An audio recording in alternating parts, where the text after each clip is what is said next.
uno puede quizás conectar con ese agradecimiento de lo otro que permite que todo esto esté ocurriendo, y que es desde la Universidad de la Frontera que haya avalado este espacio, hasta toda la organización que hay detrás, las familias que quizás no están cuidando a los hijos,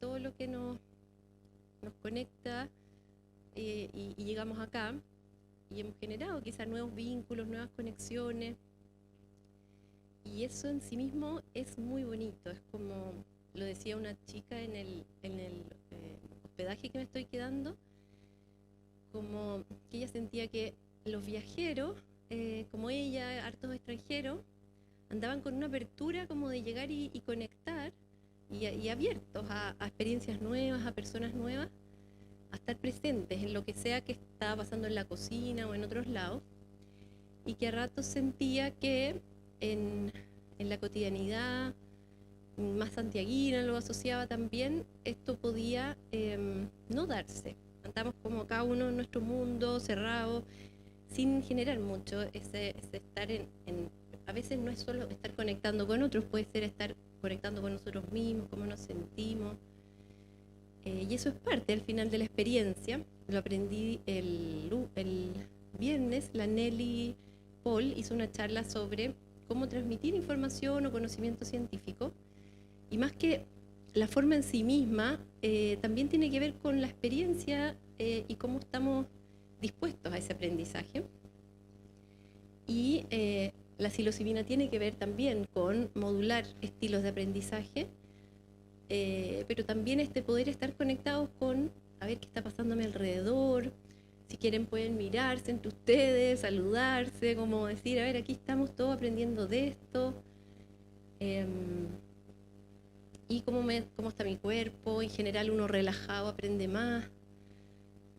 Respirar profundo, como pensando en que ojalá esta charla no se transforme como en una cabeza llena de cachureos, más cachureos de información que pueden estar ahí, no necesariamente aportándonos en la vida. Cada uno le va a dar un sentido a esta información, a estos datos. Así es que esa es la invitación, como disponernos a ese aprendizaje, que viene un poco de la ciencia dura, algunos datos, pero se mezcla también con experiencias más subjetivas, más místicas, que ahí la ciencia está conversando con todo ese mundo que se abre, facilitado por también esta sustancia, que es la psilocibina. Como ya parece que están entrando todos, el primer como dato antes de seguir con la psilocibina pura, que son los estudios científicos en general, casi todos con esta molécula, que es una triptamina que se da naturalmente en los hongos psilocibes. También está en otros hongos, también hay psilocibes que pueden no tenerla, pero en general se habla de entre 110 y 120 tipos de psilocibes, como género, que tendrían la psilocibina en diversa concentración, pero también tienen otros análogos de psilocibina y otros alcaloides. Los que más se han mencionado es la norpsilocina, la norbaeocistina, la babeocistina, que tendrían un efecto sinérgico con la psilocibina. Entonces, en los estudios casi todos usan psilocibina sintética. Entonces es importante tenerlo en mente porque hay un potencial amplificador de ese efecto que tiene que ver con como la carne completa del hongo. Y le digo carne como por lo que vamos a hablar ahora, que es como la llamaban los indígenas prehispánicos, digamos, le decían carne de los dioses. Y ¿a dónde se...? Ahí. Como para dar un poquito del contexto histórico. Al parecer, en muchas culturas, y desde hace aproximadamente 9.000 años ya, se observan registros en pintura rupestre, en tallados en piedra, de que había un consumo particular de hongos que se supone que tenían propiedades psicoactivas, por algo los mencionaban tanto, por ejemplo, o sea, los registraban, los querían transmutar en estas artes.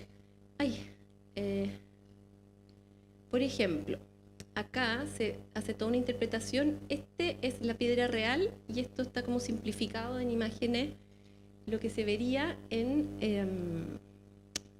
Selva Pascuala, en España. Esto tiene, dicen, entre 2000 y 6000 años de antigüedad, y al parecer lo usaban para cazar, como agudiza los sentidos el comer estos hongos psilocibes, ya tienen el Psilocybe hispanicus, agudiza la visión, tiene una serie de propiedades, aumenta la resistencia como para caminatas largas, y todo eso podría ayudar en la caza, probablemente en microdosis y más ceremonial. Las macrodosis, se supone, por ejemplo, esta imagen que después la vamos a ver, que es la que tiene 9000 años en el norte de África, en Argelia, en una cueva se encontró, no sé si alcanzan a ver que tienen honguitos ahí, como cabezas de hongos también, ahí hay un honguito. Habla de un uso más ceremonial, tienen un chamán en otra imagen, en esos dibujos, que está como tomado por estos hongos.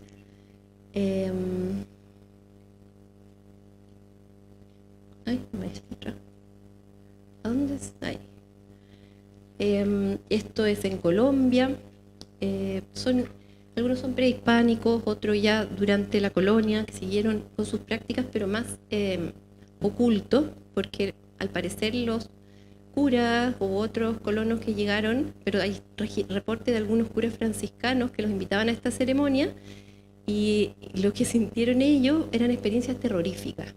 Venían como con toda su noción del bien y el mal, y esto les pareció demoníaco, terrorífico. Pensaban que estas figuras mayas eran falos y que todo esto tenía una cosa de perversión terrible, y lo bloquearon. Dijeron, no, este saber, o sea, esta sustancia prohibida. Por eso es que en la colonia no se continuó con este saber, como muchos otros, y se impuso ahí la cruz, la Iglesia Católica, como cosmovisión. Y esos son registros como de los mayas en su ceremonia, y esta que les contaba con un chamán. Como historia más contemporánea, ¿qué pasa después entonces de este oscurantismo, en América al menos, prohibición de los pueblos indígenas de distintas sustancias y compuestos también se consideran psicodélicos, clásicos? 4 sustancias hoy en día, que sería la psilocibina, que viene en estos hongos, la mescalina, que está en el San Pedro y el peyote, el DMT, que es la sustancia activa en la ayahuasca, que es una mezcla con otras cosas, y el LSD. Se considera psicodélico clásico, aunque no es sintético, pero porque los 4 tienen un modo de acción muy similar, que después vamos a ver. Obviamente cada uno tiene sus acompañantes, el LSD ninguno, pero los naturales tienen su otro ambiente favorecedor de antioxidantes, de otras moléculas.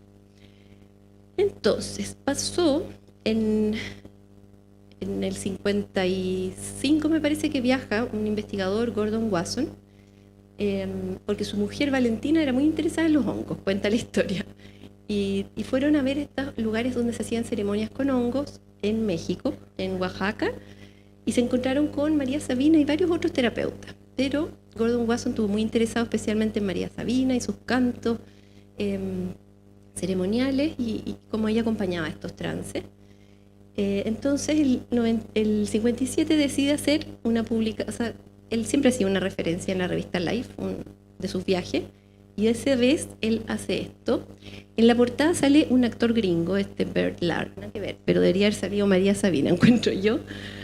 Pero está este reporte que es Grandes Aventuras, que era su columna, el descubrimiento de hongos que causan extrañas visiones. Y ahí también acuña como el término hongos mágicos. ¿Qué pasó? Hubo mucho interés, ya estaba descubierto el LSD, trajeron a María Sabina, fue mucha gente a Oaxaca, y era una época de explosión de investigación y de interés científico, entre otros, digamos, también otras exploraciones de conciencia fuera de la ciencia, digamos.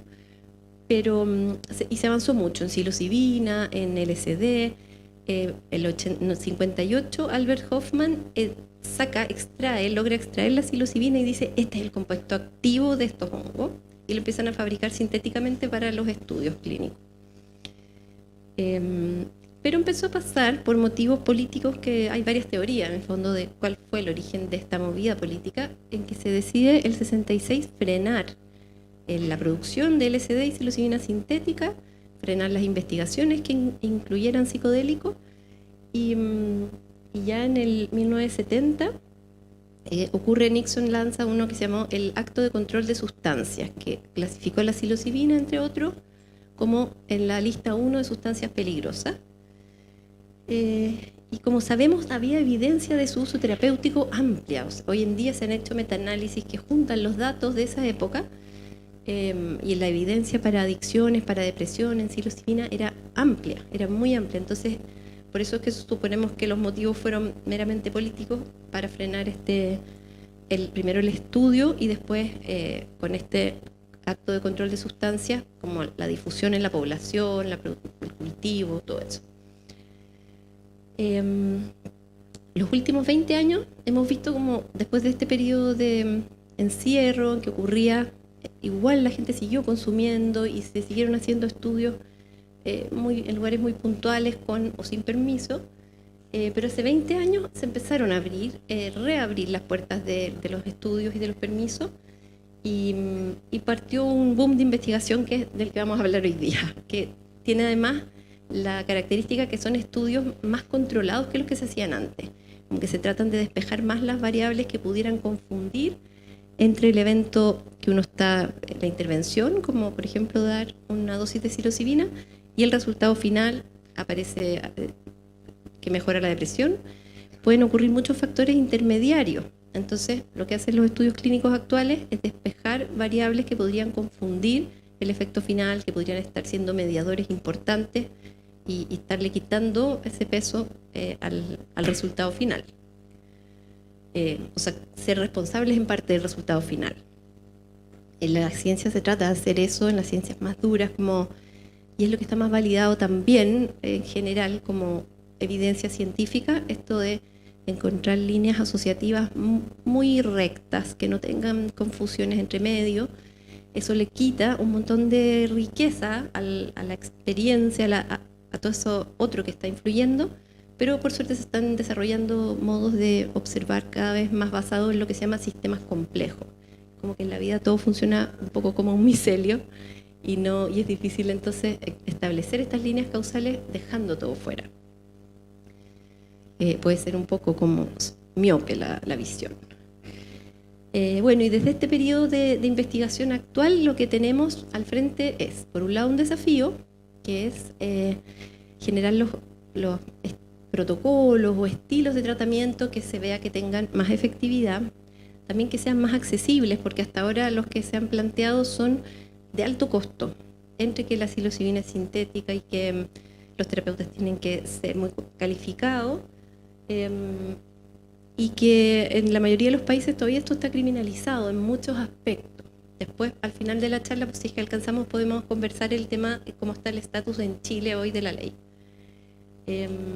Y la promesa es que se ha observado que esto tendría un potencial muy curativo, transdiagnóstico, o sea, en muchos diagnósticos distintos de salud mental sería beneficioso, y preventivo también, no solo curativo. Podría ser preventivo del desarrollo de un montón de lo que llamamos hoy en día enfermedades psiquiátricas.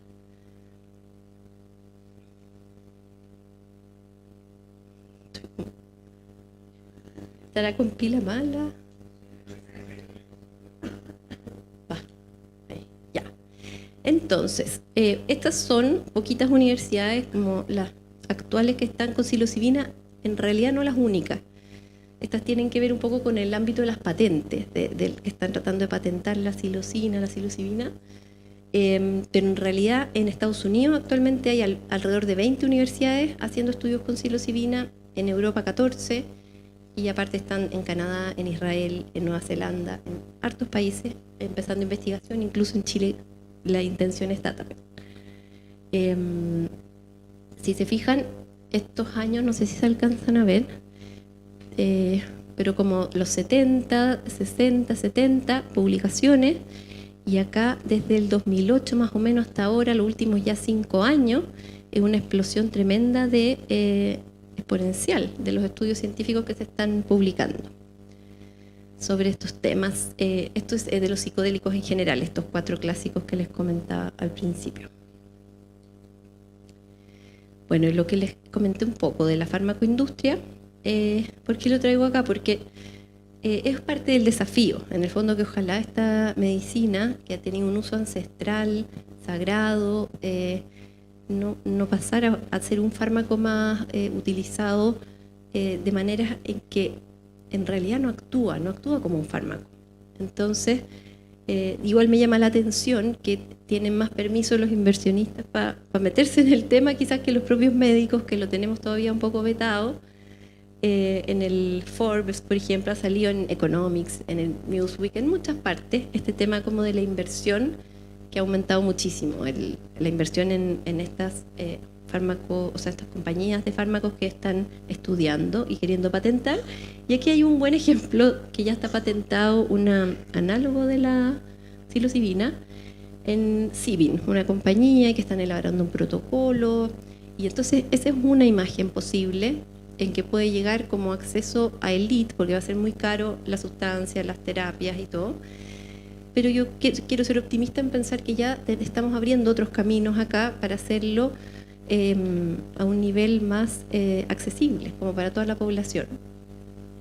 Y que eso, la ley 20.000, lo podemos conversar, lo tiene contemplado, por lo menos del grupo que trabajan en medicina canábica han avanzado bastante en ese camino. Ahí. Entonces, ya. Vamos a tener como distintos niveles de observación, como este es un tema bien amplio. Sabemos que esto lo podemos observar desde un nivel molecular y vamos a hablar de receptores, de químicos. Esos no actúan en sí, no pueden, sería muy reduccionista pensar que ese es el único nivel en que vamos a responsabilizar de los efectos. Pero lo vamos a estudiar, lo vamos a mirar como para ver de qué se trata. Se ve también que está la observación de la actividad neural, lo que hace en general estas moléculas. La serotonina, que es donde actúa la psilocina, es un neurotransmisor que lo que hace es activar ciertas redes de conectividad neural, y lo que se ve entonces con la psilocibina y la psilocina es que activan esas redes serotoninérgicas en distintas partes del cerebro y en el cuerpo también, sistema digestivo, el cuerpo, y son muy desinflamatorias además, esa actividad. También se miden parámetros fisiológicos. Antes se hacían unos estudios como de sube, baja la presión arterial, pensando que por ahí se iba a encontrar la experiencia, como el efecto, y en realidad es muy poco lo que cambia fisiológicamente y es mucho más subjetiva la experiencia. A rato se hacen estudios con regiones del cerebro, pero decir que acá tenemos la región del lenguaje es una manera como muy como que localiza la mente en partes o la fragmenta. También hay unas visiones de la mente que se llaman como más computacionistas, que es como, bueno, todo funciona a nivel de redes. Y a nivel de redes tendríamos que hay conectividad neural, asociación entre distintas áreas del cerebro y que lo que ocurre es una propiedad emergente. La conciencia serían esta suma como de propiedades que emergen de las conectividades. No sé si alguna vez han visto como una bandada de pájaros en el aire que puede formar como una figura. Ese es un ejemplo que ilustra esto que se llaman las propiedades emergentes, como esa forma, por ejemplo, de como, no sé, un triángulo. Es algo que está pero no está, o sea, lo podemos ver, a nuestra percepción se está formando y en realidad es emergente de un fenómeno que materialmente reduciríamos, sino como a los pájaros volando por su cuenta. Entonces ese es el fenómeno un poco que ocurre en esta asociatividad neuronal y con todo el cuerpo. La verdad es que la mente está como en el cuerpo completo, entonces cómo está nuestra guata, cómo está nuestra piel, la temperatura, con el entorno completo. La mente incluye lo que está pasando en el entorno también. Y esas son estas propiedades emergentes que todavía no entendemos bien, quizás nunca lo hagamos, cómo emerge este fenómeno de las conciencias individuales o colectivas. Y ahí están entonces estas moléculas, estas conectividades, una vez que se activan los receptores, y finalmente la experiencia subjetiva, que desde la ciencia se está tratando de como estandarizar, cómo evalúo el bienestar, emociones negativas, emociones positivas, experiencias místicas que aparecen en estos fenómenos también se han medido en cierta forma, las han puesto como en escalas, aunque son en general bien indescriptibles. Ese entonces es como el receptor, una neurona llegando a otra neurona, y el receptor de serotonina, que normalmente recibe la serotonina directa de la neurona que la va a activar. Y aquí llegan estas moléculas a actuar, los psicodélicos clásicos y la psilocibina entre ellos, activándolo. Y activan entonces una cascada de neuronas más encendidas que lo que estarían sin esta sustancia. Es un agonista muy potente de este receptor. Y eso entonces, como hablábamos, es algo que se mide en estos receptores aquí a nivel cerebral, conectividad, eso está en un cuerpo, en un entorno, y eso le da una complejidad en el acercamiento y planteamiento de los diseños experimentales. Entonces, no son estos todos los tipos de estudios que existen, y también mezclé categorías, pero la idea es que tenemos en términos de psilocibina estudios de distintos tipos. Este, por ejemplo, es un clásico, no sé si lo habían visto, ya es como una imagen de culto, yo creo, salen los grafitis. Es un estudio de Robin Carhart Harris, que ha hecho un montón de investigación en psilocibina y otras sustancias, que muestra como la conectividad de un cerebro en su estado basal y con psilocibina, que son patrones de conectividad en realidad. Y como 3 derivadas para llegar a esta imagen, que lo que muestra es que aumenta la asociatividad de distintas áreas. Entonces, y esto es a nivel de neurofisiología y neuroimágenes. Neuroimágenes es cuando meten a alguien en un escáner, resonancia magnética funcional, se observa qué áreas están más activas que otras. Y la neurofisiología es cuando ponen los electroencefalogramas y miden entonces los patrones de conectividad a partir de la electricidad que se puede percibir en el casco. Lo que más hay son estos estudios clínicos controlados. Clínico se refiere que es con población, con personas clínicas, pero también, o sea, con algún diagnóstico, pero también personas sanas. Modelos en animales también hay bastantes que muestran cosas interesantes. Y también están desde la época, estos había más en la época de los 50, 60, 70, estudios descriptivos naturalísticos que lo que dicen es, mira, toda esta población que consume ayahuasca, por ejemplo, en Brasil hace no sé cuántos años, ¿qué parámetros de salud mental tienen? ¿Son mejores? ¿Son peores? Todos esos resultados eran bien positivos. Descriptivos de situaciones clínicas también, seguimiento de casos. Y también está lo que hoy en día se llama la ciencia ciudadana. Entrando acá en la universidad hay como una afiche grande que dice ciencia ciudadana, me encantó, que eran niños como haciendo actividades. Entonces es un concepto bien amplio, pero como lo nombra James Fadiman, que es como el que además ha estudiado las microdosis, él dice, bueno, esto es cada persona reportando su experiencia después de haberse adscrito un protocolo que le envía a quienes se interesan en participar, digamos, y se hace esta ciencia ciudadana que tiene un montón de variables confundentes que los estudios controlados no tienen. Tiene la vida misma en el fondo puesta, pero que igual, siendo 8.000 personas, son grupos gigantes, se está validando cada vez más que de ahí salen datos muy interesantes y más reales también, conectados con estas otras variables de salud, enfermedad, físicos, de todo, de realidades psicosociales.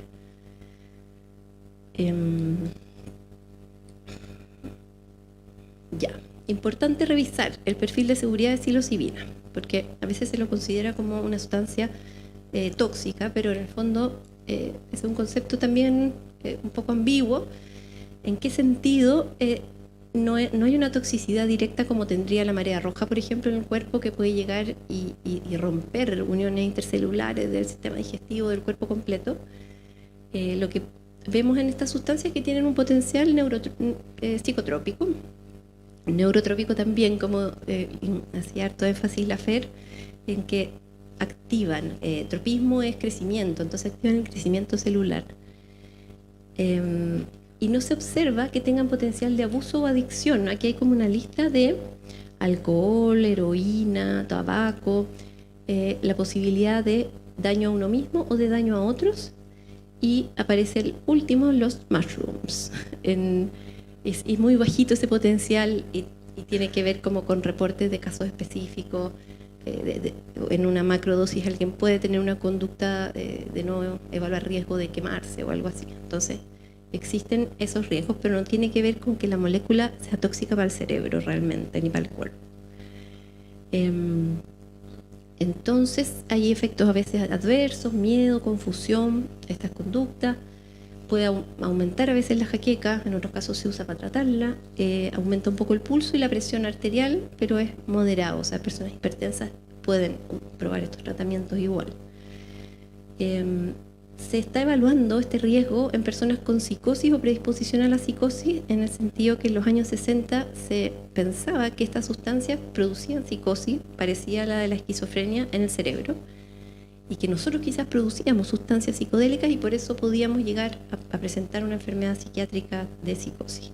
Y en realidad lo que se está viendo hoy en día es que la psicosis más bien tiene que ver con otros factores inflamatorios, probablemente encefalitis autoinmune, que todavía no tienen marcadores claros, y que incluso podría ser un potencial de tratamiento el usar esta sustancia, porque mejoran la plasticidad neuronal y podrían, personas que están con circuitos muy reverberantes fuera de la realidad, que los desorganizan, como la esquizofrenia, podrían eventualmente beneficiarse. Está por verse.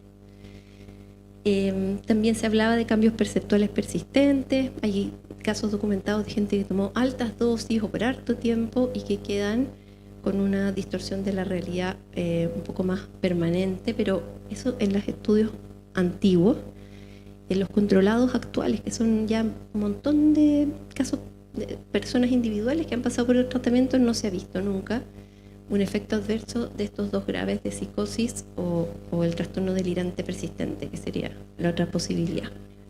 Sí se ha visto, por ejemplo, en personas daltónicas que con el uso de microdosis pueden tener unos efectos molestos de reflejos, ven como reflejos a todas las cosas, y eso es como un efecto que hace que en general no quieran continuar con los tratamientos en el caso de las personas con daltonismo. Ya, y esta es la parte interesante, como el dato duro. O sea, todo esto tiene su interés, pero aquí tenemos como los datos que nos está dando la ciencia. ¿En qué áreas de diagnósticos clásicos de salud mental esto funciona y cuán potente es el efecto? Sabemos que funciona en depresiones severas, porque esos fueron los primeros permisos que se consiguieron, no en depresiones moderadas, sino alguien que ya probó todos los tratamientos. Se dice, bueno, este es un uso compasivo, no hay nada más que ofrecerle, tenemos que ofrecerle esto que puede que le sirva. Y la verdad es que son súper potentes los efectos. Los síntomas depresivos y ansiosos en personas con cáncer, con enfermedad terminal, y ese es este gráfico de acá. Son escalas de depresión y de ansiedad, el Hamilton, y lo que miden básicamente es que esto era una intervención con placebo o con psilocibina, pero muchas veces en vez de placebo se usa una dosis baja de psilocibina para poder decirle a la persona, sabes que tú vas a recibir en 2 tiempos 2 cosas, y va a ser psilocibina. Y la idea es que los sujetos experimentales no tengan mucha información para que no lleguen con mucha expectativa, porque la expectativa sería como un factor que confunde la situación, porque si alguien viene como, esto es la sustancia mágica que me va a salvar la vida, esto puede tener un efecto muy potente en el resultado. Entonces, la idea en estos estudios controlados, doble ciego que se llaman, es que la persona sea ciega a si le tocó o no la intervención, la dosis alta, y que el experimentador también sea ciego, por eso doble ciego. No, el experimentador, el que está observando, tomando reporte, acompañando, tampoco sabe. si es que le tocó o no le tocó la dosis. Y entonces, bueno, se exponen algunos primero a la dosis baja y después a la alta, y finalmente alcanzan el mismo nivel de efectividad. Los que se pusieron a la dosis alta primero tienen más rápido el efecto positivo y lo mantienen después de la dosis bajita. Pero todos los estudios han encontrado significancia estadística, que quiere decir que desde el punto de vista más matemático, en realidad la asociación está presente. La persona consume esto en un contexto terapéutico particular que es importante resaltar, y va a tener los efectos que se están viendo acá en una alta proporción. Eso es la significancia estadística. Y lo de los contextos terapéuticos que permiten hacer todos estos estudios, es importante que son de un cierto tipo, son con un acompañamiento, a veces una sesión, a veces son 2 sesiones de psilocibina, pero siempre con una información previa, un acompañamiento intermedio y unas sesiones de integración posterior, que permiten que esto ocurra. O sea, sabemos que el contexto de cuidado, de sentirse cuidado, sentirse seguro, tiene mucha relevancia en estas sustancias que al parecer aumentan la sensibilidad a los contextos y también la sugestibilidad, y por eso tenemos experiencias de sectas que han llegado a lugares muy fuera como de lo que nos parecería adecuado, mediado en parte por estas sustancias y la sugestibilidad y alguna historia quizás que lleva por ese camino, digamos.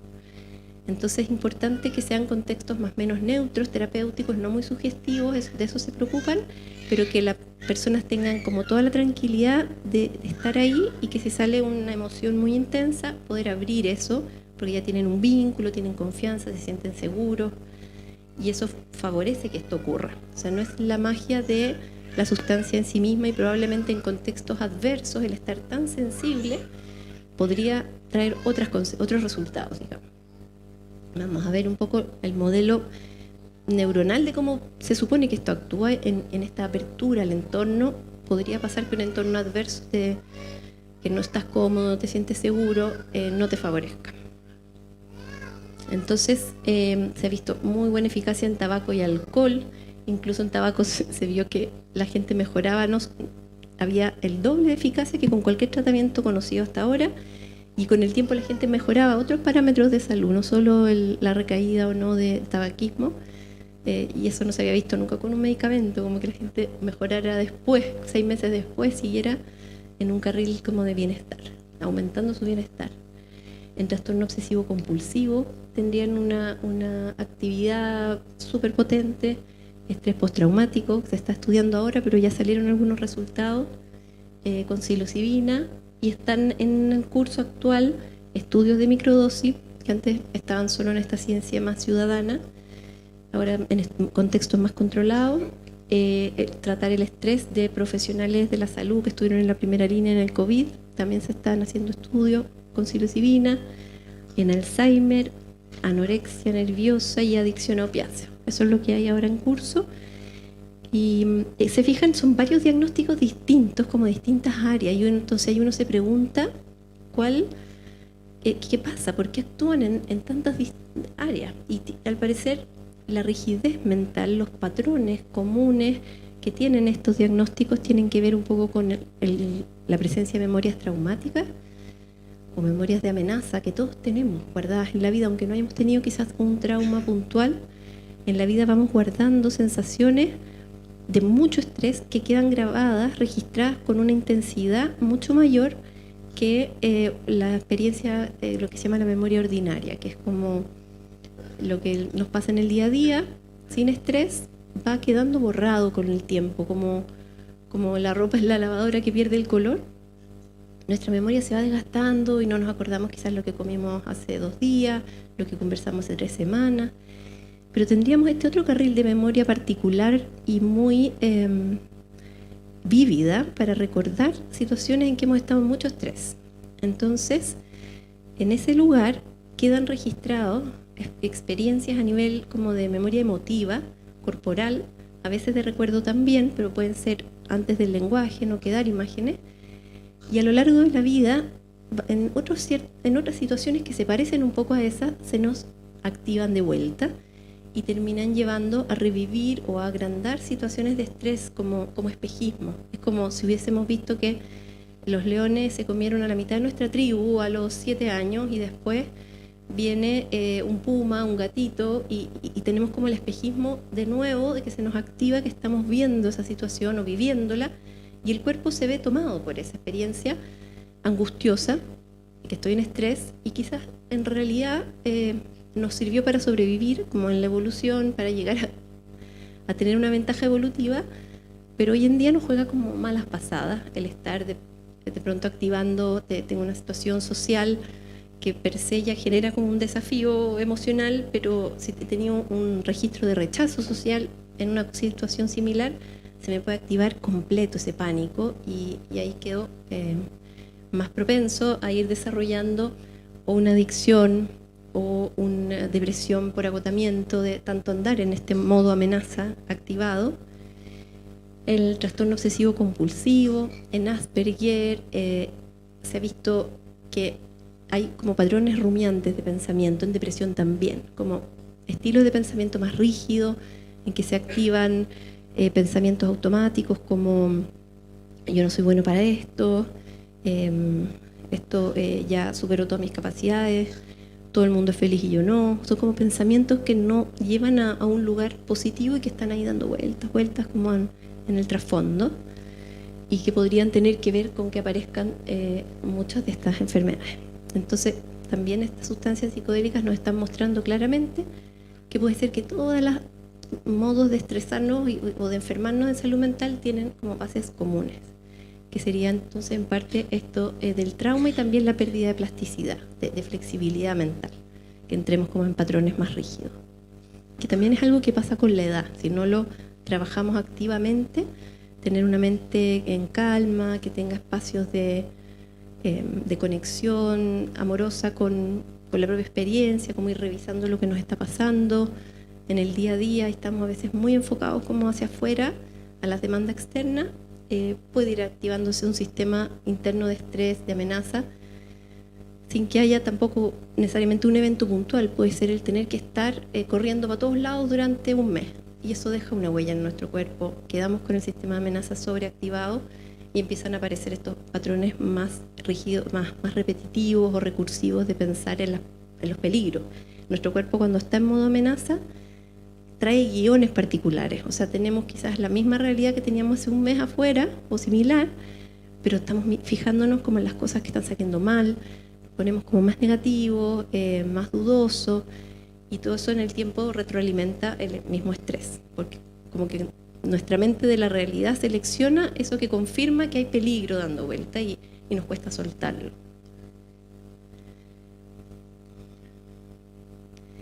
Aquí en este gráfico de aquí sale, o sea, en estos datos, está el tamaño del efecto, que es como cuánto en realidad sirve este tratamiento para esto que se está planteando.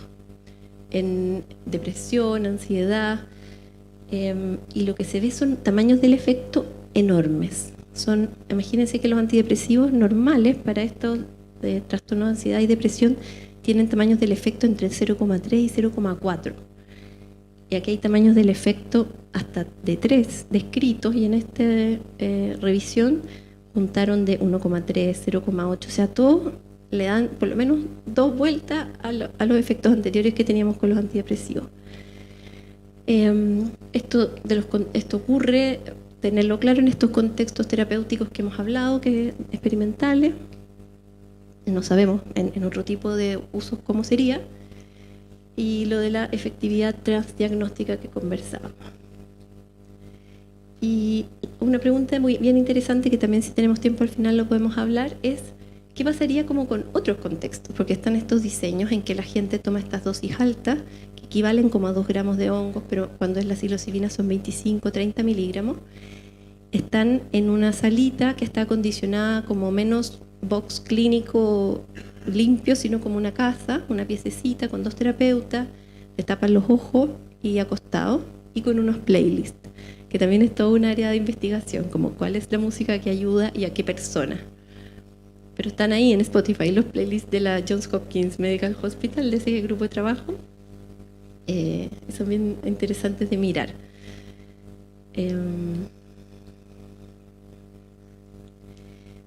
Este me lo voy a saltar y después lo vamos a volver.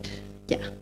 Porque vamos a hablar un poco como desde la neurociencia, cuáles son las dos teorías que se plantean de por qué ocurre esto, y son bien centradas en el cerebro, que obviamente es una parte. Una es la teoría del filtro talámico. Receptores de serotonina en el tálamo hay muchísimos. Se activa, más bien se inactiva, la capacidad del tálamo de llevarnos la percepción tan filtrada, directo a estas redes más de procesamiento de lo conocido, lo familiar. Se va a otras áreas más perceptuales, sensoriales, y las activa tremendamente. Entonces, se plantea que el efecto tendría que ver en parte con esto de perder un filtro, y un filtro de percepción. La percepción llega más directa y genera como una invasión de percepciones que, al ser registradas por una conciencia, algo parecido al sueño. En los sueños se nos mezclan a veces muchas percepciones, pero están asociadas a un tipo de registro que nos permite al día siguiente decir esto fue un sueño, y en vigilia es vigilia. Aquí estamos en vigilia registrando toda esta experiencia que tiene cualidades muy diferentes a la habitual, y se atribuye que parte de lo terapéutico tendría que ver con eso, como con mezclar un poco de lo onírico en el presente despierto. Pero son hipótesis. La red neural por defecto es otra de las grandes historias que se cuentan, cómo podría ocurrir esto, que es un poco el piloto automático que hace un rato comentábamos, como estas redes más rígidas. Todos tenemos, desde que nacemos, primero una apertura al ambiente gigante y después vamos generando una predictibilidad de la vida cotidiana. O sea, yo hoy día en la mañana me despierto y bajo mis piernas y no tengo que averiguar si es que hay suelo o no, si es que voy a saber cómo caminar, si va a salir agua cuando yo mueva la manilla de la ducha. Todo eso ya está como automatizado en lo que se ha llamado la red neural por defecto. ¿Por qué tiene ese nombre? Porque lo que hicieron fue meter a personas en resonancias magnéticas funcionales que dan estas imágenes y ver, bueno, ya, no hagas nada, absolutamente nada, no te concentres en nada, y ¿qué pasa? Y se encontraron que pasaban muchas cosas en este no estar en nada, un montón de cosas. Y es esta red que mezcla hipocampo, donde están las memorias, y otras estructuras como del centro del cerebro, la corteza prefrontal que está planificando. Entonces, ya me acuerdo que tengo que hacer algo para mañana, entonces empiezo a como reactivar un proceso que tiene que ver con mi subjetividad, con mi planificar o revisar el mundo. Como por ejemplo, ya mañana tengo que ir al supermercado a las 5 y entonces empiezo a planificar mi relación con el mundo. Igual tiene componentes perceptuales que están llegando, pero está menos activa esa capacidad de percibir en estos momentos en que está la red neural por defecto trabajando, el piloto automático, que más está como armando planes, revisando hacia atrás, y es lo que a veces nos pasa cuando estamos comiendo, que es algo muy automático, y empezamos como a estar en otro lado. Nuestra mente está en otro lugar, pensando en otras cosas, como si no estuviéramos ahí, porque es algo tan simple y nos permite, es una red que nos permite funcionar, como ser muy eficiente, en el sentido que no todos los días tengamos que aprender a caminar, a escribir, eso como que ya está dado en esta red automática. Y si bien tiene una cualidad que es hacernos familiar las cosas, y que en el Alzheimer se perdería, y se ve en esta red neural por defecto, en estos circuitos, que es donde primero afecta la enfermedad de Alzheimer. La gente empieza a perder la familiaridad con sus patrones habituales, entonces llega a un lugar, no sabe si es su lugar o no, qué es lo que tiene que hacer, y por eso se pierden, hacen asociaciones entre la persona que está ahí, no logran asociarlo con su hija, y aparece entonces como daño de la red neural por defecto. Entonces sabemos desde ahí que es muy protector tenerla, entre que nos hace más predictible la realidad y que nos permite como sentir que ya conocemos algo que ya hemos visto varias veces. Pero se pasa de revoluciones a veces, y entonces andamos por la vida mirando sin mirar, como, esta persona, yo ya sé lo que me va a decir. Y aquí, bueno, estoy comiendo, estoy pensando en el futuro, y estoy como abstraída de la experiencia presente. Todo lo que se trabaja ahora en el mundo como de la terapia de la meditación, de la atención plena, tiene que ver con lograr traernos al presente, y que también la meditación en cierto contexto tendría este efecto de frenar la red neural por defecto, dejarnos como más limpiecitos de ruidos internos y en ese sentido poder estar más presentes y no necesariamente menos efectivos en nuestro quehacer. Al revés, cuando estamos con menos ruido nos es más fácil encontrar una tarea y dirigirnos. ¿Qué áreas del cerebro son las que no se activan cuando está activa la red neural por defecto? Es el otro sistema, que serían como antagónicos, mientras uno está activo y el otro está inactivo, es el de la experiencia directa, que se llama el modelo alocéntrico, cuando estamos viendo las cosas por cómo son entre ellas, no por cómo se refieren a nosotras, cómo se relaciona el exterior.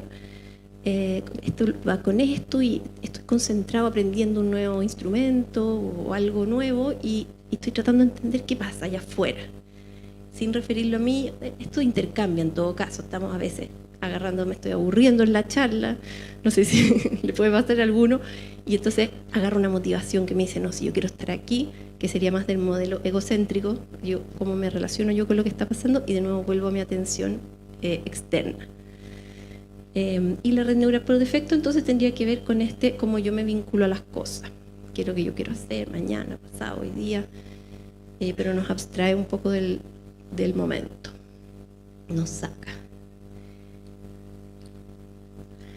En personas sanas, ¿qué cosas se ha visto a nivel de neuroimágenes? Y también de efectos como subjetivos, psicológicos. No se habla de efectos clínicos porque no hay un diagnóstico. Uno, que aumenta la empatía emocional. Esta es de la Katrin Preller, que está en la Universidad de Zúrich haciendo unas cosas muy interesantes, en que se ve como la percepción, este es la percepción de exclusión social, pero el de empatía emocional en el fondo tiene que ver con que de las empatías cognitiva o emocional, cognitiva es cuando yo entiendo lo que le pasa a la otra persona, pero más racionalmente no lo estoy sintiendo. Y la empatía emocional es cuando tengo a alguien al frente y puedo sentir lo que está sintiendo. Y ese tipo de empatía me aumenta. En ese sentido, nos vulnerabiliza, nos deja más frágiles, más, pero en el buen sentido también, como más abiertos a la experiencia. Y por eso también se recomiendan estos contextos de cuidado, que la persona se sienta muy segura y muy cuidada cuando está con una de estas sustancias, porque si le aumenta la empatía emocional con alguien que está con miedo, un terapeuta que está trabajando con miedo porque, no sé, pues salió algo en las noticias, qué sé yo, no le va a ser beneficioso, aunque pensemos que está toda la acción terapéutica de por medio. Entonces, por eso es importante que logremos mover un poco los contextos políticos, legales, para que tengamos esos espacios de seguridad. Se ha visto que no varía la toma de decisiones moral, que era como una duda en estos espacios más neutros. La gente tomará decisiones distintas, se pondrá mucho más confiada y regalar todas sus cosas o qué sé yo, y no hay variación. Sí se ha visto entonces en esta imagen que sale la amígdala, que reduce la percepción de exclusión social, como la sensación de rechazo social. Hay un experimento en que se llama el Cyberball, que las personas entran al resonador con la psilocibina, les miden la actividad, salen y tienen que hacer un test en que están con dos personas virtuales en un computador y tú eres el tercero y te están tirando la pelotita entre ellos y hacia ti todo el rato, una pelotita así como virtual.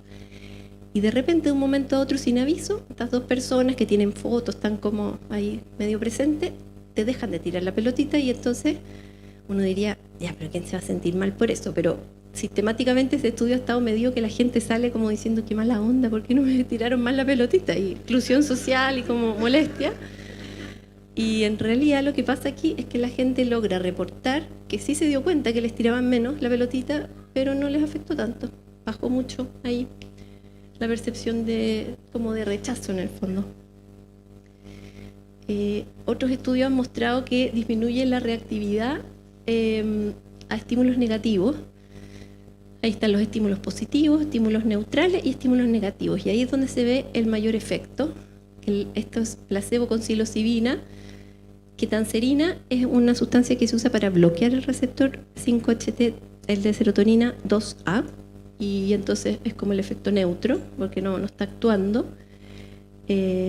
Placebo con placebo, y la ketanserina bloqueando la psilocibina en el gris. Y el azul, entonces, psilocibina pura es el que más, comparado con placebo, se observa que la gente a los estímulos negativos reacciona de otra manera, con menos intensidad. A propósito de esto del receptor, que no lo mencioné en la diapo, del receptor, todos los psicodélicos distintos actúan también de manera un poco distinta, que tiene que ver con que activan otros receptores. Pero lo que se ha visto en estas neuroimágenes es que el receptor 2A es como la puerta. O sea, se activa este receptor 2A y entonces ocurre el efecto en dopamina, por ejemplo, el LSD, o en otros receptores serotoninérgicos de otras, mescalina, DMT. Es como, pero sin que esté activo el receptor 2A de esta manera, no va a ocurrir esa modulación de los otros receptores. Por eso es que se habla como del efecto potente en ese receptor, pero no es que no hayan otros involucrados. Se ve también en estudio en personas sanas que aumenta un rasgo de personalidad que se llama apertura, como estar más abierto a experiencias nuevas, personas nuevas, a conectar, mirar las cosas de la propia vida desde una perspectiva nueva, que eso en psicoterapia es una herramienta muy potente, que una persona pueda estar abierta a salir de sus narrativas históricas. Ya, ¿y qué pasa con las microdosis? ¿Cómo voy de tiempo? ¿Media hora? No sé cuánto llevaré. Porque aquí se podría hablar harto. Esas son unas neuroimágenes, pero bueno, básicamente lo que hay hasta ahora son estudios de esta ciencia ciudadana que revisa estos protocolos, que personas reportan lo que van sintiendo, y en esos números grandes se han encontrado beneficios en ansiedad. En algunas personas con ansiedad, por ejemplo, generalizada, lo ha empeorado la microdosis. Entonces, hay algunos como espacios que están cuidados. La manía, por ejemplo, como el estado en la bipolaridad, que la gente tiene el ánimo muy alto, no se recomienda probar microdosis porque, bueno, ya están con una actividad interna muy intensa, y también hay reportes de malos efectos, malos viajes, y aunque sean estas microdosis. Pero en depresión ayuda, en la concentración la gente reporta mejoras, en la disforia premenstrual, síntomas de climaterio. A ver, son tantas que a veces... A ver, microdosis... Acá. Bueno, la gente mejora sus hábitos saludables, empiezan como a cuidar más su salud, sin ser una intención inicial del uso de microdosis. La gente empieza a comer más sano, a hacer más ejercicio, y lo reportan. También ayuda en las migrañas. En el caso de las personas con trauma, disminuye como la sensibilidad a los gatillantes, que en el fondo la microdosis no logra liberar esa intensidad de la experiencia traumática que sí ocurre con las macrodosis, que surgen a veces emociones muy intensas, pero en la microdosis sí, en los gatillantes, esto como andar viendo gatitos y que te recuerden a los leones, es menos, ocurre mucho menos durante el uso, y son efectos que se prolongan en el tiempo también. En las microdosis es interesante señalar que han demostrado también desde otro lado que el poco potencial adictivo que tienen las sustancias que se están estudiando hasta ahora era LSD y psilocibina en este grupo de Fadiman, y ahora también mescalina. La microdosis en el fondo... ¿cuál era el que le iba a comentar? Se me fue el nombre. No lo van consumiendo más frecuentemente. La gente se adhiere al protocolo y después de 2 meses de usarla, empiezan a usarlo cada vez menos. Como, ¿qué pasó con ustedes? Les preguntan, después de que salieron de los protocolos, de 1 mes, 2 meses, 3 meses, cada vez la gente lo usa menos. A veces lo siguen usando, a veces no, pero siempre va bajando en el tiempo la frecuencia, y eso es una garantía más como de lo poco adictivo que es. Acá en las neuroimágenes lo que se ve, que este es un estudio en LSD, que es lo único que hay todavía en neuroimágenes de microdosis, son aumento de conectividad de ciertas áreas, baja en la conectividad del área de la red neural por defecto, y en cuanto a aumento del ánimo positivo, se ve una tendencia súper clara. La gente empieza a reportar más emociones positivas y menos emociones negativas.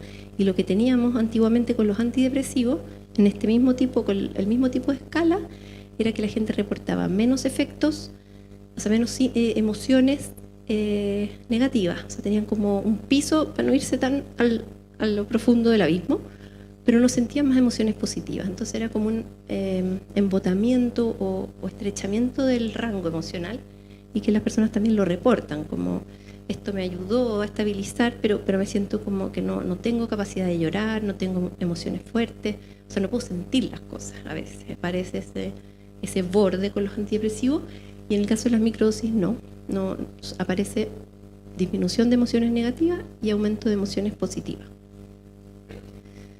¿Qué más? Sirven también, se ha visto para las migrañas, creo que les mencioné,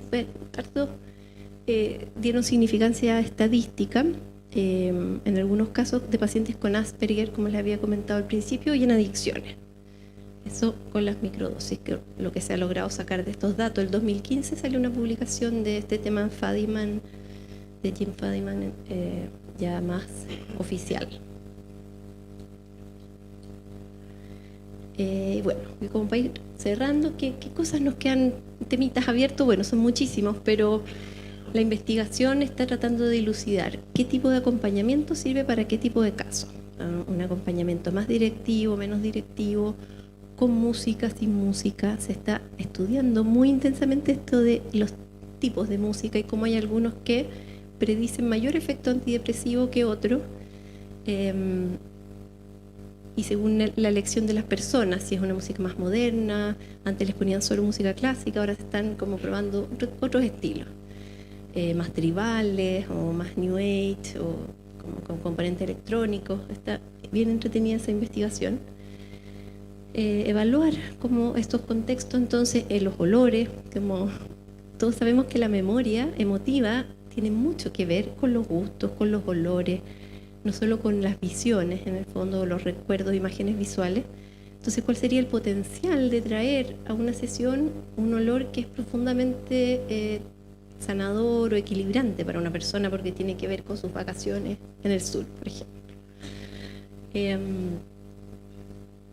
El tema de las expectativas y el contexto cultural, cómo se cruzan, qué pasa con poblaciones o minorías, que quizás, como hablaba Nelly en su charla, como hay gente que no le tiene tanta fe a la ciencia, que sobre todo tiene que ver con su nivel social, así que están muy desfavorecidos por la sociedad, le han perdido la fe al sistema en general, y entre ellos pasa la ciencia como algo no tan creíble. Entonces, podría pasar que para alguien en una situación de mucha marginalidad llega a un contexto que nos parece de lo más terapéutico y le parece amenazante. No se han hecho estudios en ciertas minorías, en personas con características culturales distintas a este paradigma como médico habitual. Se están buscando modelos experimentales más exactos, a veces como más segmentados, a veces que integren más variables. También están abriéndose estudios sobre la conciencia, qué es lo que es la conciencia. Siempre se ha estado trabajando en esto, a veces desde lugares más filosóficos, más teóricos, pero la neurociencia siempre ha estado ahí tratando de decir, bueno, ¿qué es esto que sentimos como conciencia, como estar aquí presentes, o como individuo? Y la neuroplasticidad sería entonces probablemente este factor común, uno de los factores más potentes que tiene. Ahí les puse una imagen que esto es en animales, cómo cambian las neuronas después de la exposición a una dosis de psilocibina y aumentan sus factores neurotrópicos, su capacidad de generar nuevas conexiones, regeneración neuronal. Se ha visto buen efecto de psilocibina, por ejemplo, en estudios con pacientes con alcoholismo que tenían daño cognitivo, y como efecto extra al alcoholismo en sí mismo parece que va disminuyendo su daño cognitivo que ya acarreaban por el uso crónico de alcohol. Y tendría entonces este rol preventivo que hablábamos al principio, posiblemente, como si es que logra sacar de este piloto automático que a veces está como demasiado reverberante, y que me repite unas historias como tristes, difíciles, peligrosas del futuro, podría pasar que gran parte de la vida la pudiéramos experimentar más livianos de equipaje, y eso sería saludable y preventivo de llegar al borde de una enfermedad. Y aquí, esta es una imagen bien bonita en que muestran cómo a nivel de neuroimágenes, o sea, en los cerebros, alguien que tiene un patrón de conectividad basal bueno, alguien que ya está funcionando bien, que no tiene tanta rumiación, en el cerebro se activa más, es como que la misma sustancia, en la misma dosis, activa más esta plasticidad, esta conectividad. Y cuando está quizás alguien con un diagnóstico psiquiátrico, en uno de estos tratamientos lo que se ve es que hay un efecto en el sentido de aumentar áreas sensoriales, su actividad, pero no es tanto. Probablemente con el tiempo de uso y de tratamiento adecuado, lo que va pasando es eso, que se va recuperando esa capacidad de conectividad global, corporal, de todo el sistema, mezclado con que sabemos que nuestros estados cognitivos más del sistema nervioso central tienen todo que ver con el cuerpo, y que si estamos en cuerpos inflamados porque comemos cosas que nos hacen mal, que puede ser desde procesados hasta alimentos puntuales que pueden estar en cada caso irritando nuestro cuerpo, entonces esa información está permanentemente influyendo y activándonos. Quizás el estado de amenaza, un dolor crónico, aunque no tengamos problemas relacionales, puede pasar. Y entonces nos volvemos a la diapo que me faltaba, que es cómo ocurrirían estos efectos terapéuticos. ¿Cuáles son las hipótesis? Una es esta reduccionista, como vamos al receptor de serotonina, lo sobreactivamos y ocurre esta cascada de neuroplasticidad y activación. Otro sería que modula la inflamación neural y corporal global. Se han visto en modelos animales que podría cambiar la epigenética, que es el modo de ordenarse del ADN, y que a veces nos predispone a que desarrollemos más una diabetes, más un trastorno de ansiedad por herencia transgeneracional. Como sin cambiarse el genoma en sí mismo, podemos heredar condiciones aprendidas por nuestros abuelos, bisabuelos, padres, madres, por nuestra sociedad. Hay un montón de heridas sociales que andamos trayendo los chilenos, una problemática de salud mental gigante, y aquí pareciera ver en este tipo de terapias como una posibilidad para ayudar a que la humanidad completa empezara a sanar niveles de violencia que nos hacen a todos más difícil la vida, el sentirnos aislados y desconectados. Ahí nos dice aumento de la conexión social. Pasa que las personas siempre reportan sistemáticamente que se sienten más conectados consigo mismo, con las personas que los rodean y con el ambiente, la tierra, la naturaleza, y aparece como una cosa muy innata de querer cuidar eso que te está sosteniendo y que eres parte, porque aparecen sensaciones en las dosis altas de unidad con el entorno, de como sensaciones como unas epifanías, trascendencias, en que la gente dice: nunca me había sentido tan merecedor de amor y a la vez tan capaz de sentir amor por lo que me rodea. Y es en esa dimensión en que hay un potencial enorme para que pudiésemos, ojalá, ofrecernos a nosotras y al mundo un lugar más agradable para vivir, estar más, poder confiar entre nosotros también, tener esas tranquilidades y ganas más disponibles de ayudarnos, de colaborar, y aparecen ahí esos sueños como de un mundo más colaborativo, y no que lo vayamos a deber todo a los serotoninérgicos, psicodélicos, pero podrían ser una pequeña llave que ayuda a desbloquear cosas que están en nuestra esencia pero que no logran salir, están como parabrisas empañados por otras cosas.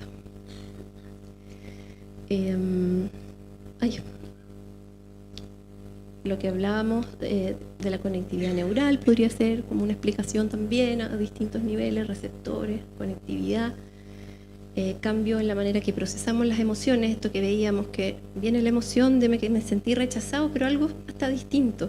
Probablemente no se me activan mis registros traumáticos anteriores de rechazo, pequeños o grandes, que he tenido, entonces logro sentir ese rechazo y darle el peso que tiene y no sumarlo a los 80 que están trayendo en la mochila. Las personas logran tener más visión en la sesión misma de macrodosis. Esos son los reportes que dice este texto, y también posteriormente andan con una claridad mental y dicen como, mira, de nuevo estoy diciendo esto, parece que esto se me repite, es de un patrón mío, y ¿para dónde me lleva? ¿Por qué ando tan preocupada por, qué sé yo, qué va a pasar mañana en el colegio de mi hija? Logramos mirarlo y cambiar conducta también, con más claridad. Y entonces se habla de este efecto psicoterapéutico amplificado, como que se preguntan mucho en los psiquiatras, los psicólogos, ¿será la terapia? ¿Será la sustancia por sí sola? Y pareciera que no pueden ir la una sin la otra, tiene que estar el contexto seguro, el acompañamiento, y a la vez esto da un empujoncito súper potente para que ocurra, por ejemplo, un vínculo terapéutico en que te sientes más seguro, porque estás con más capacidad, más apertura, más sensación de que no te quieren juzgar, dañar. Esa que facilitaría el vínculo terapéutico, que es una de las grandes variables potentes que sabemos que ayuda en el proceso de mejora de las personas. Y ahí, para cerrar, ahí contarle un poco como mi intención de estar acá, tiene que ver con eso, con que ojalá tengamos disponibilidad de esto para nuestros hijos. Este es mi hijito, en su propia experiencia psicodélica estaba bailando, creo que Daddy Yankee, con uno de estos como halos de colores.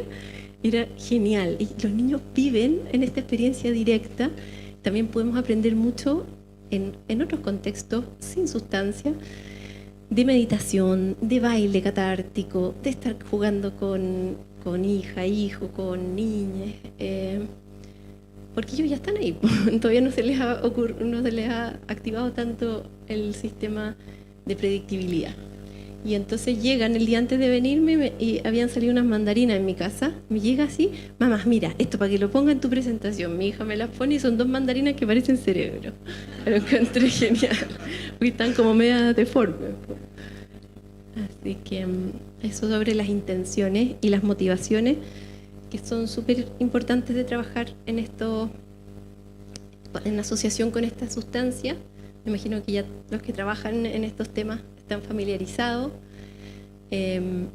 Me aprovecho de agradecer, sabiendo que aquí hay varios terapeutas que ya están como aprendiendo estos temas, agradecer porque se ha generado una red de mucha reciprocidad, generosidad, en que yo he aprendido mucho, y aquí viene un poco de portavoz de lo que sería como el logos, los datos, pero sabemos que hay mucho más que aprender, que escuchar. Me gustaría saber qué preguntas tienen o qué experiencias quisieran comentar, como para cerrar. No sé si yo les voy dando la mano. Parece que todavía he levantado hace un rato, después por allá. No sé si hay micrófonos para pasarle.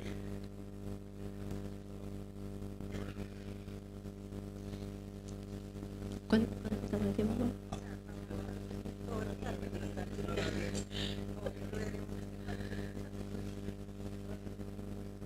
Ay, iba a estar aquí mismo.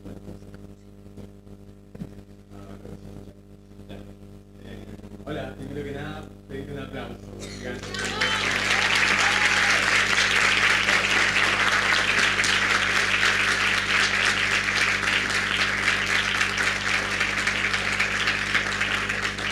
En realidad, muchísimas gracias por presentarnos este tema tan gigante, tan inmenso, de esa forma tan dulce y tan limpia.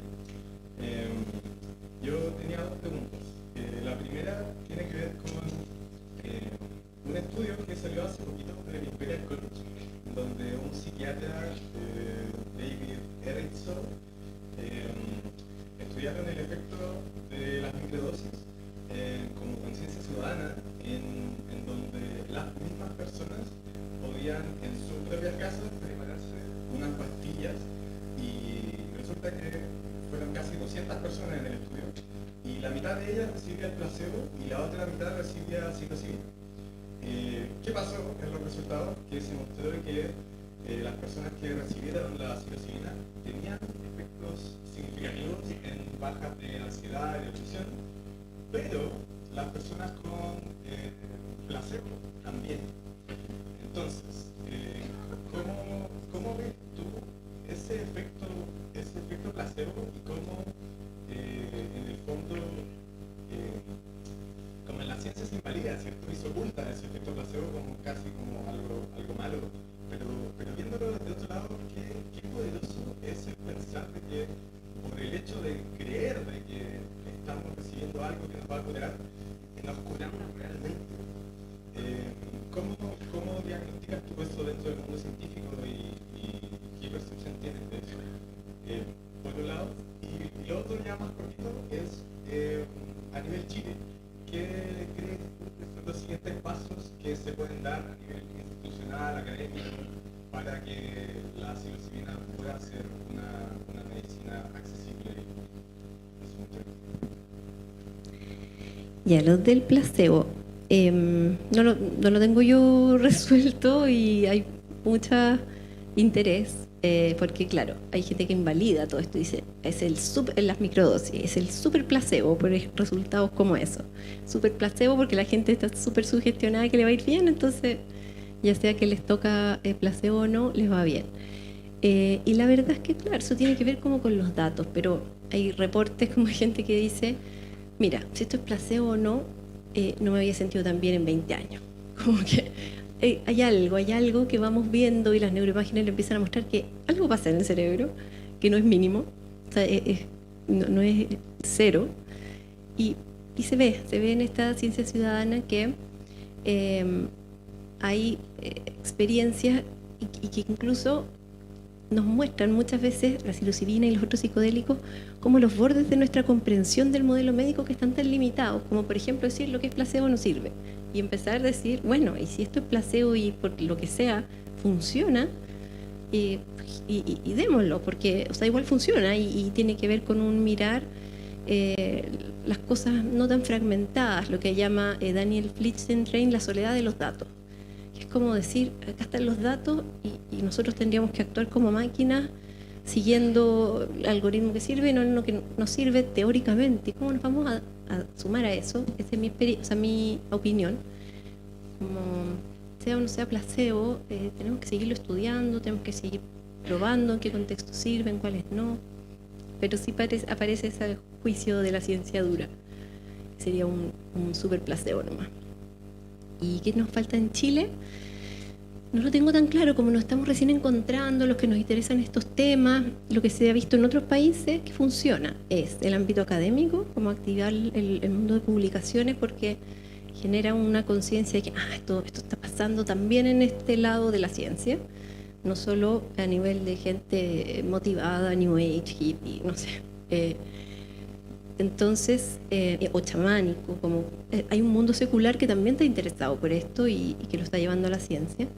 También la difusión entre pares, porque hay una mitología prohibicionista que se instaló desde que en Estados Unidos se hacen estas leyes prohibitivas y se transmitieron a todo el mundo. Fue bien loco porque no tenían mucha base. Decían que esta sustancia, lo que decía ese control de sustancias era, no son útiles y no presentan ningún apoyo de ningún tipo, a pesar de que ya habían estudios que lo validaban, son de alto riesgo para la salud y no son, si es que tuvieran algún beneficio médico, no es extrapolable a otros contextos. Y ya cuando la FDA, que es la Administración de Drogas de Estados Unidos, dice, empecemos a hacer estudios, es porque validan que esto sí se hace cargo de una necesidad de salud que no está cubierta todavía, de salud mental, probablemente, que es seguro su uso y que va a ser extrapolable a otros, a la población clínica, lo que se está estudiando, y por eso dicen ya, se pueden hacer estudios.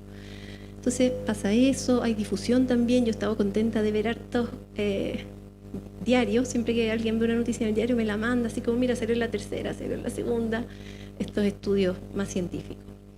Y legalmente lo que está pasando entonces es que está esta ley que tiene unos bordes y que tienen más que ver con la praxis. O sea, todavía nadie ha recorrido ese camino como lo han hecho médicos con la cannabis, de dar las recetas para que de eso después, o que te toque fundamentar frente a un juez porque esa persona está con ese tratamiento.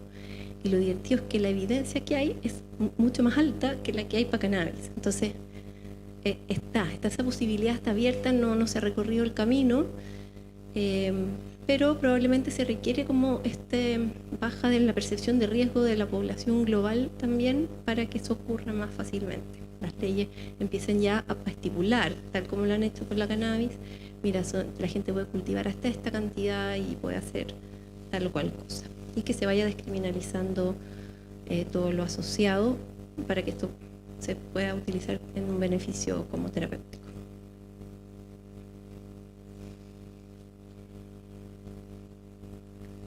Ay, también por ahí.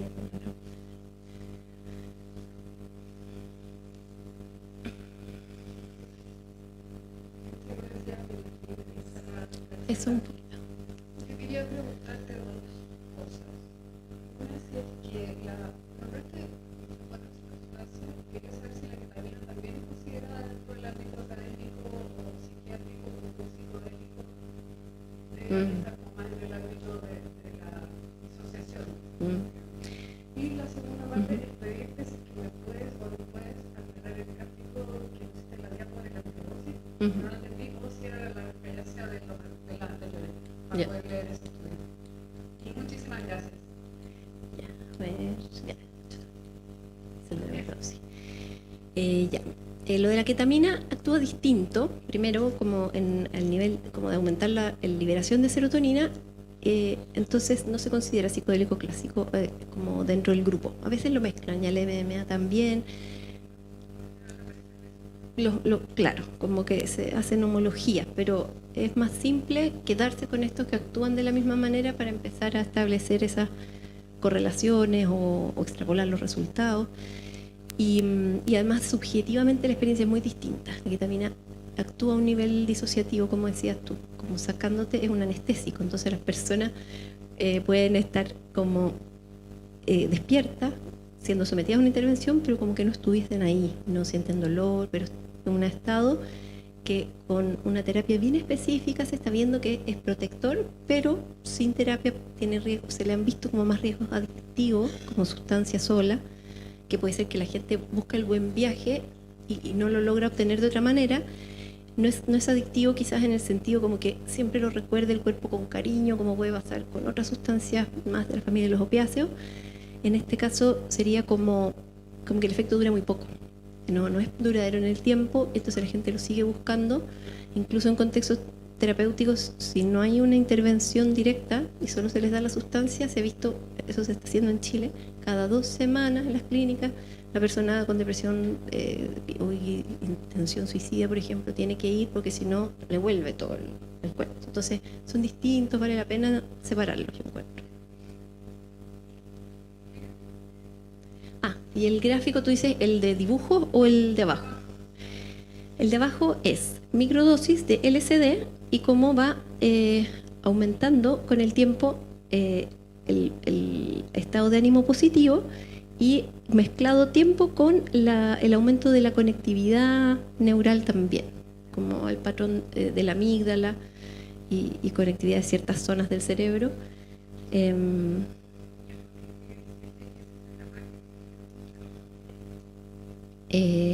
No, son tamaños estadísticos.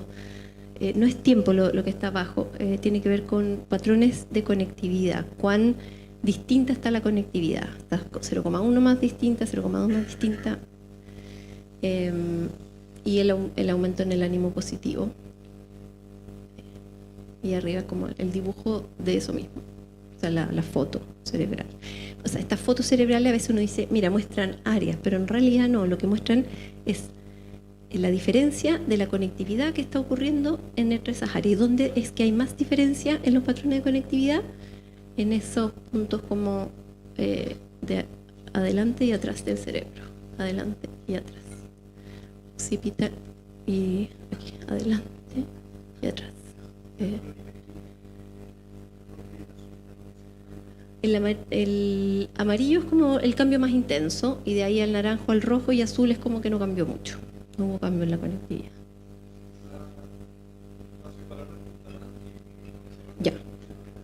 Ya por aquí habían al principio. Que si bien ahora hay mucho interés por las capacidades terapéuticas de la psilocibina en general, la población en general, mucho más que hace un año, mucha gente está interesada en ofrecer este proceso, pero sin terapeuta, que es tan recomendable, diría tú, que eso no hay mucha información en internet y mucha gente puede adquirir como los procedimientos, pero en cuanto más individual, que es tan recomendable sería hacerlo de esta forma. Sí, mira, yo creo que debiese yo tener como más experiencia o haber más evidencia como para tener esa opinión más formada. Es decir, se puede recomendar en personas que no. Mi tendencia sería que no, como que no sabemos. Entonces, ante la duda, mejor abstenerse.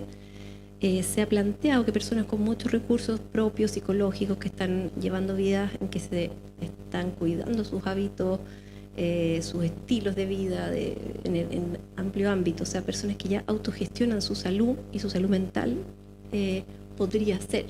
Pero en mi experiencia de lo que conozco, lo que he alcanzado a ver, creo que ese contexto de microdosis solo también tiene un riesgo que pueda ir asociado a que la persona como que lo tome y que la sustancia haga la pega nomás, y no es así. Y que si esa persona se encuentra con contextos adversos y está muy sensibilizada, puede no hacerle bien.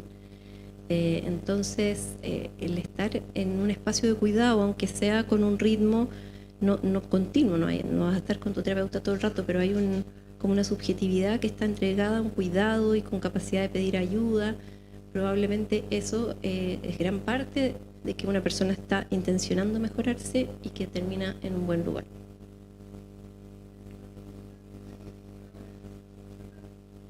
Última pregunta, chiquillos, porque tengo al universo afuera esperando cachibún. A ver. No. Vamos a hacer N, tú saliste. Sí, dale, que la placa está de tercera.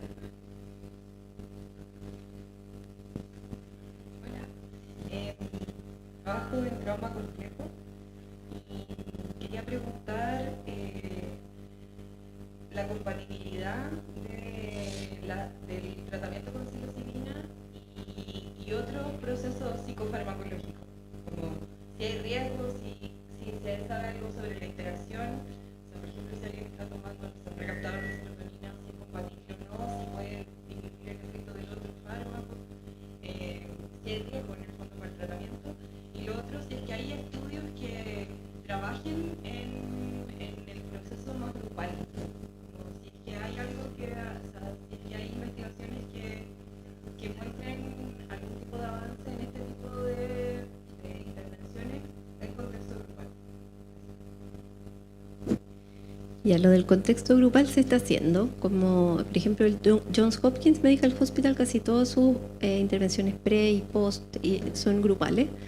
Incluso dicen, bueno, si estamos aumentando la sensación de conexión, como que rico, generémoslo conversando entre varios, o sea, que varios puedan relatar su historia, y aparece como una emergencia también muy positiva de ese estar en grupo.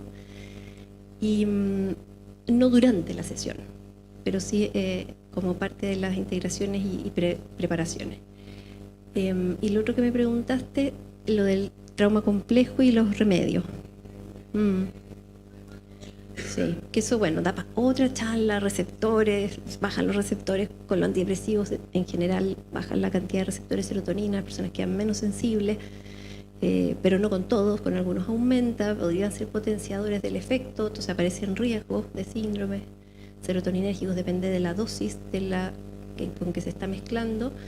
Entonces requiere como una observación informada, alguien que está con fármacos y quiere desmedicalizarse o pasar a otro tipo de tratamiento estando con fármacos que a veces son incompatibles.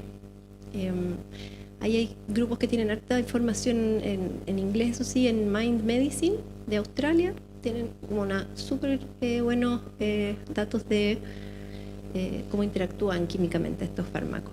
Pero también hay que juntar como el saber de los que están trabajando en esto hace años, saberes ancestrales que quizás a veces nos van a dar más luces sobre qué es lo que pasa una persona con ayuno, sin ayuno, o sea, otras condiciones como corporales distintas de estar con un fármaco también influyen y sería bueno como poder mirarlas para ver cómo interactúan.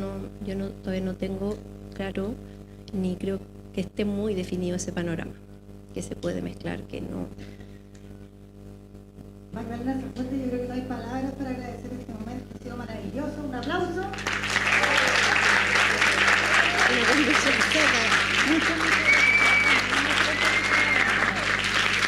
Gracias a los organizadores.